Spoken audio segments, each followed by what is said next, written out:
ہم بیٹھ گئے تو مرحوم قائد نے مجھے 2 باتوں کی نصیحت کی، جس کو میں نے اپنے دل و دماغ پر اس کو اپنے رکھ لیا ہے۔ مرحوم قائد نے کہا کہ یاد رکھو دلی بڑی چکنی جگہ ہے، بڑے بڑے لوگوں کے پیر پھسلتے وہاں پر۔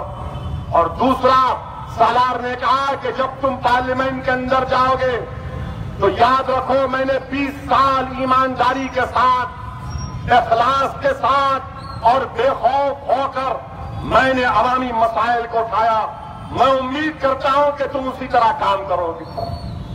میں نے سالار سے کہا کہ آپ دعا فرمائیے، تو مرحوم قائد نے کہا کہ یاد رکھو کبھی بھی مجلس اتحاد المسلمین کی اس پالیسی سے ہٹنا نہیں۔ میرے عزیز دوستوں اور بزرگوں، مجھے اچھی طرح یاد آ رہا ہے آج سے ایک 23-24 سال پرانا واقعہ، جب چندرا بابو نائیڈو چیف منسٹر تھے، راج بھون میں شنکر دیال شرما صدر جمہوریہ کے اعزاز میں ایک ڈنر رکھا گیا، سالار کو بھی بلایا گیا، میں سالار کو لے کر گیا۔ ہم جب کھانا کھا رہے تھے تو تیلگو دیشم کی حکومت تھی، کوئی سامنے سے ایک منسٹر نے سالار سے کہا کہ سالار آپ کا یہ بیٹا، بلکہ آپ کے دونوں بیٹے بڑے قابل ہیں، اگر اسد صاحب کوئی دوسری پارٹی میں رہتے تو بہت ترقی کرتے۔ تو میں نے دیکھا کہ سالار کھانا چھوڑ دیے، کھانا چھوڑ کے بالکل۔ اب ہم چہرہ دیکھ کر سمجھ گئے کہ کچھ ہو گیا کام۔ میں گاڑی چلا رہا تھا تو مرحوم قائد نے اپنے منفرد انداز میں سگریٹ کو سلگایا اور کہا کہ میاں یاد رکھو اگر تم مجلس اتحاد المسلمین سے غریب عوام سے غداری کرو گے تو حشر کے میدان میں میں اللہ کے سامنے تمہاری گواہی دوں گا۔ مرحوم قائد نے کہا کہ تعریفیں بہت ہوں گی، تم کو لوگ تعریف کر کے تم کو بھٹکانے کی کوشش کریں گے، مگر یاد رکھو یہ جماعت ہی سب کچھ ہم کو دیا، اس جماعت نے ہم کو دنیا میں پہچان دی، اس جماعت نے ہم کو موقع دیا مظلوموں کی خدمت کرنے کا۔ میرے عزیز دوستوں اور بزرگوں، یہی میری زندگی کا نصب العین۔ مجھے کچھ نہیں آتا، میں کوئی بڑا سیاستدان نہیں ہوں، سیاستدان اکبر الدین اویسی ہے، احمد پاشا قادری ہے، جنہوں نے سالار ملت کے قدموں میں بیٹھ کر سیاست سیکھی، میں نے بھی سیکھی، میں آج بھی سیکھنے کی کوشش کر رہا ہوں۔ مجھے صرف محنت کرنا آتا اور میں ہمیشہ اللہ سے دعا کرتا ہوں کہ اللہ تو میری رہبری فرما، یہ بڑی ذمہ داری کا کام میرے کمزور کندھوں پر ہے، اور الحمدللہ میں یہاں تک اگر آیا ہوں تو صرف اللہ کا کرم ہے، میری کوئی ذاتی قابلیت نہیں۔ میرے مرحوم قائد کی دعائیں ہیں، میری ماں کی دعائیں ہیں، بزرگوں کی دعائیں، کثیر الدین اویسی جیسا ایک ناکارہ شخص یہاں تک پہنچا میرے بھائی۔ میں نے زندگی میں کبھی نہیں سوچا تھا کہ جب ہم لندن میں پڑھتے تھے، جب میں بیرسٹری کی ڈگری کر رہا تھا، قانون کی ڈگری بھی کیا، پھر اس کے بعد بار کی ڈگری کیے، اور ہمارے وزیر اعظم بھی بہت کوالیفائڈ ہے، میرے سے زیادہ کوالیفائڈ ہوں، بہت کوالیفائڈ، بہت پہنچے ہوئے ہوں۔ ان کی کیا ہے معلوم ڈگری؟ ان کے پاس انٹائر پولیٹیکل سائنس کی ڈگری ان کے پاس۔ وزیر اعظم میں بھی کرنا چاہ رہا ہوں، میرے کو بھی کراؤ نا۔ انٹائر میں نے پوری پولیٹیکل سائنس کی ڈگری، اس کے بعد وہ کورس ہی ختم ہو گیا۔ دلی یونیورسٹی بولی نہیں اب نہیں کرا سکتے، اس کے بعد نو، انہوں ہی کرے، دوسرا کوئی نہیں کر سکتا۔ تو خیر بہرحال وزیر اعظم انٹائر، ہم خالی ٹوئنکل لٹل اسٹار۔ تو ہم جو ہے وہ ڈگری کر رہے تھے، مجھے اچھی طرح یاد ہے کہ کیسی محنت اور جستجو کرنا پڑتا۔ تو یقیناً میری زندگی کا سفر کو آسان نہیں تھا، نہ کبھی رہے گا۔ اس زمانے میں مجھے اچھی طرح ایک واقعہ یاد آ رہا ہے کہ جب ہم یہاں پر یہ کھانوں کی اسکیم شروع کی ہے 5 روپے کی، یہاں پر ایک ڈبہ ہے، ماجد حسین میئر تھے تمل ناڈو میں، اس وقت شروع ہوا تو میں نے ماجد کو جاؤ دیکھ کر آؤ۔ اس کے بعد ہم نے شروع کیا، میں کھانے کی اہمیت کو جانتا۔ ہم جب لندن میں پڑھتے تھے تو کھانے وانے کا اتنا بہت مشکل وقت تھا، تو اس میں وہاں ہوتا کیا تھا کہ ایک اتوار کے دن ایک اخبار آتا تھا، فری میں بانٹتے تھے۔ اس اخبار میں آخری پیج کے اوپر جتنے بنگلہ دیشی ہیں وہاں پر لندن میں انڈین ریسٹورنٹ چلاتے، تو اتوار کے دن وہ لوگ بولتے تھے کہ 2.5 یا 3 پاؤنڈ دو، اور جتنا کھاتے کھا لو۔ تو ہم جو ہے میں اور ہمارے دوست تھے قدوس اور سب لوگ تھے پورے. اب میرا کام یہ تھا کہ اخبار کو دیکھ کے بولنا جیسا حیدرآباد میں بولتے پاشا یہاں پہ ہے دیکھ چل. تو وہاں چلے آتے تھے. ہم لوگ ہفتے کی رات کھانا نہیں کھاتے. اتوار کی صبح جو ہے وہاں انتظار کرتے تھے کب کھولتے کہ اندر پہنچ گئے. تو ایک ہم اتوار کو دوسرا اتوار جب ہم جاتے تھے کھانا کھانے, مجھے اچھی طرح یاد ہے وہ ریسٹورنٹ کا مالک بولتا تیسرا اتوار تم لوگ نہیں آنا یہاں پر, کیونکہ بلالوں کی طرح کھاتے تھے. بھلے کیا تھا, کچھ بھی نہیں تھا. مگر میرے بھائی اللہ کا اتنا بڑا کرم ہوا کہ ایک آج سے 7 یا 8 سال پہلے ایک وفد کی شکل میں ہم لندن گئے تھے. میں نے لندن کے ومبلڈن کے ایریا میں میکڈونلڈ میں وہاں پر کام کیا 3 سال تک. تو بہرحال کسی ریسٹورنٹ میں گئے تو وہاں پر جو دوست تھے بولے کہ تم آج کھلانا یہاں پر. میرے آنکھ سے آنسو نکل گئے. میں نے کہا دیکھو اللہ کا کتنا بڑا کرم ہے کہ جس جگہ پر جا کر ہم دوست مل کر 2.5 3 پاؤنڈ کا کھانا کھاتے تھے, آج اللہ نے مجھے مقام دیا کہ ہم 4-5 لوگوں کو وہاں پر کھانا کھلا رہے. میں اللہ سے کبھی شکایت نہیں کر سکتا. الحمدللہ اللہ سبحانہ و تعالیٰ نے مجھے اتنا دیا کہ میں اپنے خواب میں بھی نہیں سوچ سکتا. میری زندگی کا ایک ہی مقصد ہے کہ جو ذمہ داری مجھے اللہ سبحانہ و تعالیٰ نے دی میں اس ذمہ داری کو صحیح طریقے سے نبھاؤں, اور وہی کوشش کر رہا ہوں. مجھے اب اس سیاست میں میرے کو کوئی منتری کا شوق نہیں ہے, نہ رہے گا انشاءاللہ تعالیٰ. اللہ نے ایسا مقام دیا, ایسی عزت دیا کہ جو شاید ہندوستان کے وزیر اعظم کو بھی اس طرح کی محبت ملتی ہوگی. ہم جب دورے کرتے گلی کوچوں میں ہماری ماں اور بہنیں بلا کر اپنے بیٹے کی طرح اپنے سینے سے لگا کر اپنے سر پر ہاتھ رکھ کر کہتے کہ بیٹا تیرے لیے دعا کر رہے ہیں, بیٹا تیرے لیے دعا کر رہے ہیں. بزرگ مجھے آج مغل پورے کے کسی علاقے میں دورہ کر رہے تھے, تمہارے بزرگ نے مجھے پھول کا ہار پہنایا اور ان کی آنکھوں سے آنسو روا تھے اور کہا کہ سعودین اویسی صاحب جاؤ, میں تمہارے لیے روز دعا کرتا ہوں, راتوں میں اٹھ کر اللہ تم کو کامیاب کرے گا. میرے بھائی اگر لاکھوں کی دولت بھی میں بانٹوں گا تو اس طرح کی محبت کوئی نہیں خرید سکتا. یہ اللہ کا بہت بڑا کرم ہے کہ اللہ نے ہماری محبت کو عوام کے دلوں میں پیدا کیا. یہ بات ان سیاسی لیڈروں کو سمجھ میں نہیں آتی. آج آپ دیکھتے ہیں کہ ملک کو آزاد ہو کر 70 سال کا عرصہ ہو چکا ہے. جو گروگرام میں واقعہ ہوا, کیا وہ شرمناک نہیں ہے کہ 70 سال کے بعد بھی آپ گھر میں گھس کر مار رہے اور کہہ رہے ہیں کہ بھاگ پاکستان. ارے پاکستان سے ہم کو کیا لینا دینا ظالموں.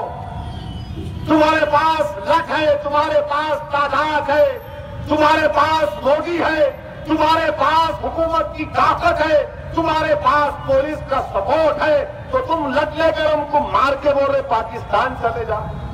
سنو, میں تم سے کہہ رہا ہوں کہ تمہارے لٹ کی مار ناگر اخلاق جیسے لوگ مر بھی جائیں گے یا جنید جیسے بچے شہید ہو جائیں گے, ہندوستان نہیں چھوڑیں گے ہم. کیونکہ ہندوستان یاد رکھو, جو ہم کو مار کر کہہ رہے ہیں پاکستان چلے جاؤ, ہندوستان نہ تمہارے باپ کا ہے نہ میرے باپ کا ہے, ہندوستان سب کا ہے. اور ہندوستان چلے گا تو ہندوستان کے سنویدھان کے تحت چلے گا. ہندوستان جگ کے زور پر نہیں چلے گا, ہندوستان میجورٹی کی طاقت پر نہیں چلے گا. ہندوستان سیکولر ہے, اس لیے ہے کیونکہ سنویدھان سیکولر ہے. ہندوستان میں ہم کسی کے رحم و کرم پر نہیں رہ رہے, ہم ہندوستان میں اس لیے عزت کی زندگی گزار رہے کیونکہ مجھے یقین ہے ہندوستان کے کانسٹیٹیوشن کے اوپر, ہندوستان کے آئین کے اوپر. اور وہ آئین, وہ سنویدھان ہم سے کہتا ہے کہ تم انسان ہو, تم انسان ہو, تم برابر کے شہری ہو, تم دوسرے درجے کے شہری نہیں ہو. یہی ہماری لڑائی ہے. مگر یقیناً 4.25 سال میں جب سے وزیر اعظم پرائم منسٹر بنے, واقعات ایک لمبی فہرست ہے, واقعات کی لمبی فہرست ہے. کیا بول سکتے وزیر اعظم کے بارے میں؟ ان کو کچھ بولے تو وزیر اعظم اپنے آپ کے سمجھ رہے کہ میں انڈیا ہوں,